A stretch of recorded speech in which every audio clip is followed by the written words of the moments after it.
बिक्री के आंकड़े मार्च के महीने के कल आते हुए दिखे और हमारे साथ ईटी नाउ और ईटी नाउ स्वदेश के हेड ऑफ रिसर्च अभिषेक गावशिंदे हमारे साथ स्टूडियो में मौजूद है।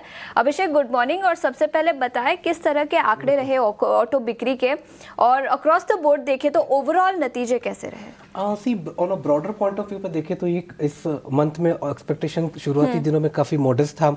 होलास्टक के कारण शुरुआती अगर एक या दो सप्ताह में अगर हम देखें तो रिटेल सेल्स वीक था, बट उसके कंपैरिजन में अगर हम देखें तो ओवरऑल सेल्स जो है वो अमूमन हमारे अनुमान के मुताबिक रहा है और कई केसेस में एक्सपेक्टेशन से बेहतर भी रहा है।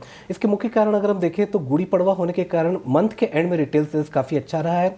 पीवी सेगमेंट में देखें तो प्राइस हाइक होने के का अंदेशा था, अप्रैल से प्राइस हाइक होने वाले थे, उसको लेकर सम प्रीपोनमेंट और एडवांसमेंट ऑफ द सेल्स हुआ है। टू व्हीलर सेक्टर में देखें तो OBD2 नॉर्म्स आने का अंदेशा था और उसके कारण प्राइस हाइक की उम्मीद थी, उसको लेकर भी some kind of pre buying हुई है। गुड़ी पड़वा पे हमारे जो सूत्र बता रहे हैं कि अच्छी खासी सेल्स कुछ इलाकों में हुई है, specially in the two wheeler sector में।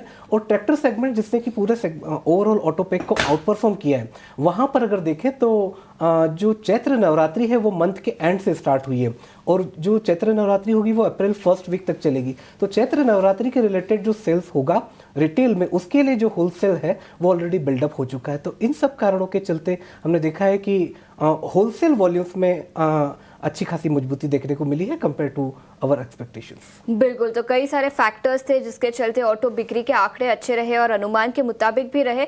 लेकिन इसके अलावा अभिषेक, अगर आप हमें बता सके कोई आउटलायर्स रहे, कमेंट्री की बात करें तो टाटा मोटर्स की पीवी और कमर्शियल व्हीकल की कमेंट्री काफी अच्छी रही, लेकिन कोई कंपनी स्पेसिफिक आउटलायर्स जिसके चलते स्टॉक रिएक्शन दिखाई देगा? जी बिल्कुल, अगर आप देखें तो 3-4 आउटलायर्स इस मंथ में भी हमें देखने को मिले हैं।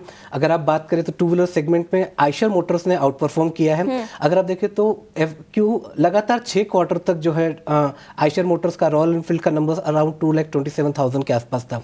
पिछले क्वार्टर में बढ़कर 2,72,000 हुआ और इस क्वार्टर में भी अगर हम देखें तो 2,82,000 के आसपास रहा। तो ये लगातार दूसरा क्वार्टर है जब आयशर मोटर्स का रॉयल एनफील्ड का वॉल्यूम्स 2,50,000 के ऊपर रहा है। ये सबसे बड़ा आउटलायर है। सेकंड अगर आप देखें तो टीवीएस मोटर्स के लिए लगातार तीसरा या चौथा महीना है जब उसका एक्सपोर्ट्स 1 लाख यूनिट्स के ऊपर रहा है। अगर आप बात करें तो मारुति की, तो मारुति का भी average volume per month in this quarter, जो क्वार्टर 4 जो भी गया है उसमें 2 लाख के आसपास रहा है। तो 2 लाख का वॉल्यूम वहां पर सस्टेन किया है। अगर आप बात करें महिंद्रा एंड महिंद्रा की, तो उसने पीवी सेगमेंट और ट्रैक्टर सेगमेंट दोनों सेगमेंट में आउट परफॉर्म किया और कहीं ना कहीं हम कह सकते हैं कि ये साल में महिंद्रा एंड महिंद्रा ने पीवी सेगमेंट और ट्रैक्टर सेगमेंट दोनों सेगमेंट में मार्केट शेयर गेन किया है। अगर आप बात करें टाटा मोटर्स की, तो उसमें एक चीज मैं इंडिकेट करना चाहूंगा कि उसका ये मंथ का पीवी सेगमेंट का सेल्स रहा है जो लगभग 50,000 से ऊपर रहा है और आई थिंक ये 10 या 11 महीने के बाद टाटा मोटर्स के पीवी सेल्स 50,000 के ऊपर रही। तो ये कुछ आउटलायर्स थे जिन पर स्ट्रीट की नज़र होगी और आगे आने वाले दिनों में हम देखेंगे इसका इम्पैक्ट भी स्टॉक प्राइसेस पर पड़ेगा। बिल्कुल, तो आयशर मोटर्स, टाटा मोटर्स और कई कुछ कमेंट्री निकल कर आई, तो कुछ आउटलायर्स। लेकिन अभिषेक, इसके अलावा इस महीने में तो चैत्र नवरात्रि का इम्पैक्ट दिखा, लेकिन आगे के महीनों के लिए कौन से वो बड़े ट्रिगर्स होंगे ऑटो सेक्टर के लिए जहां पर जिन ट्रिगर्स के बेसिस पर ऑटो सेल्स की मूवमेंट दिखेगी? जी हाँ, तो अगर हम बात करें अप्रैल की, अगर हम बात करें शुरुआती महीने की, तो पहले 15-20 दिन में हम देख सकते हैं कि रिटेल सेल्स काफी अच्छा हो, जैसे कि आपने चैत्र नवरात्रि का इंडिकेशन दिया।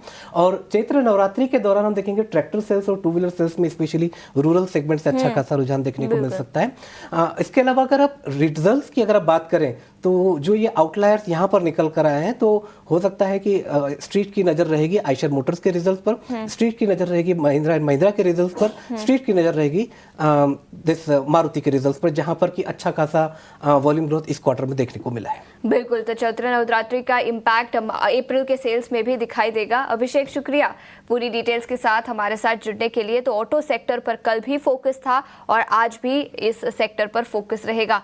इनफैक्ट एक टेक्निकल नजरिया भी ले लेते हैं। आदित्य, आपसे पूछना चाहूंगी 2 स्टॉक्स पर आपकी राय, आयशर मोटर्स और टाटा मोटर्स, क्या टेक्निकल्स पर नजरिया बनेगा इन दोनों स्टॉक्स पर?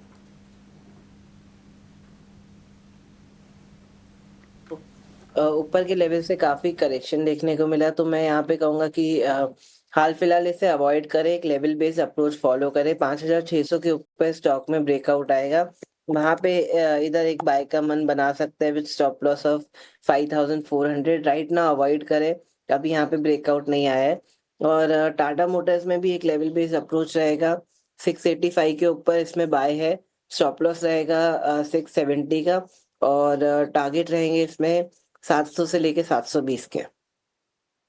तो 700 से 720 तक के लेवल्स टाटा मोटर्स पर नजर आ सकते हैं। ये व्यू ऑटो सेक्टर पर हमने फंडामेंटल व्यू भी रखा, ऑटो बिक्री के आंकड़े आपके सामने रखे और इसी के साथ टेक्निकल नजरिया भी आदित्य ने आपके सामने रखा।